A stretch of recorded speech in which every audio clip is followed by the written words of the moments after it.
By the way, that banana bread was Good. amazing. I'm glad that it was good. Yeah. Did you have any? Pablo said, yes, Pablo did too. It was great. It was really good. Yeah. Really good. I'm glad I brought some. I didn't want to have a plethora, and I was like, I'm going to share. Look at you. I know. I was a Very nice good of you. cook last night. I made tacos and everything. Why didn't you bring tacos? Because I didn't have any extra of that. We get banana bread, which I was really happy about, so I heard you made tacos. Next time. I'll bring a dish of tacos, okay?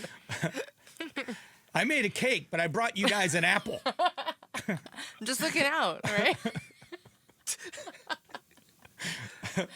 Pablo's like, what? No, we have brought you guys oranges from our tree. Thank you. These oranges are amazing.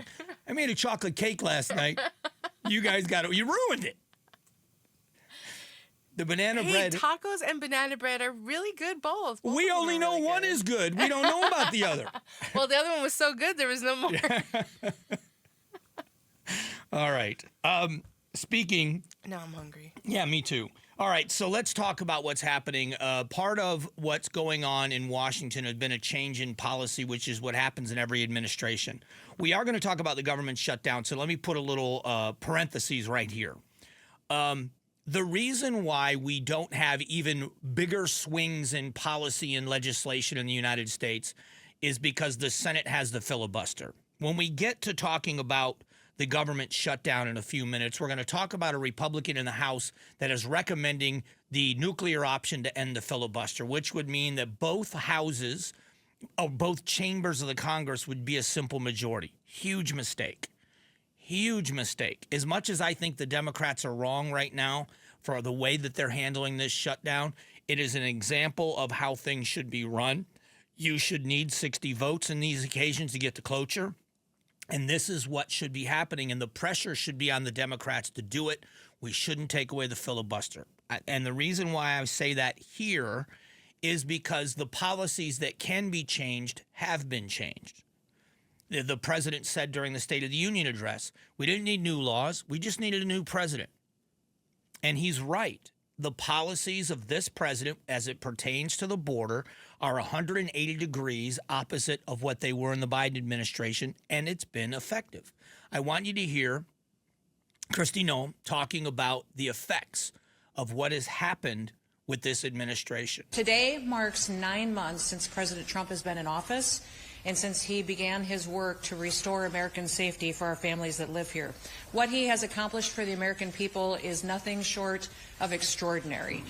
We appreciate what he has done to make us safe again, to secure our borders, and to make sure that he's protecting our people. Since January, the Department of Homeland Security has arrested over 480,000 criminal illegal aliens. 70% of those individuals have criminal charges against them or have been convicted of those criminal charges. Across the country, we're making communities safer so that families can thrive and they can prosper and they can enjoy the kind of freedom that this country was established to provide. Unfortunately, many times we see the news distorting the truth and not bringing the real facts of the stories to the American people, and that is one of the reasons why we're here today. And I think that's a fair assessment. I understand politics in Washington, and I understand the party in opposition to who's in control now wants to win back the House. But it's hard for anybody to not recognize the success that's happened. We've seen protests and we've seen all these other things happen. We now know the Ninth Circuit Court of Appeals has now said that the National Guard can go into Portland. So we are seeing the president win more often than not. I don't expect anybody to change their mind about whether or not they think it's the right thing to do. But this is what happens. I'm going to keep hammering this theme.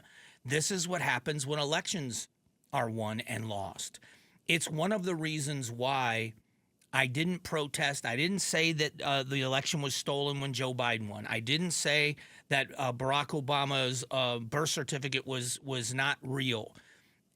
If you are able to somehow find a technicality to get rid of the will of the people, or if you can diminish the power of the presidency outside of the limitations that the Constitution puts on it, if you can do that, then there's no reason to even care about elections. You're just going to go to the courts anyway. you're just going to get what you want a different way. That's not the way the system was set up. There's a time in this country where you hated the fact that you lost, but you also understood that you lost.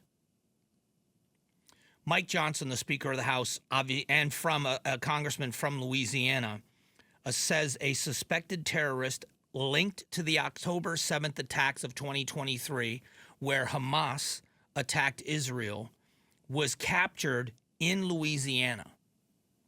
And they're saying this is just part of the previous administration's failures on the border, and it's hard to argue otherwise.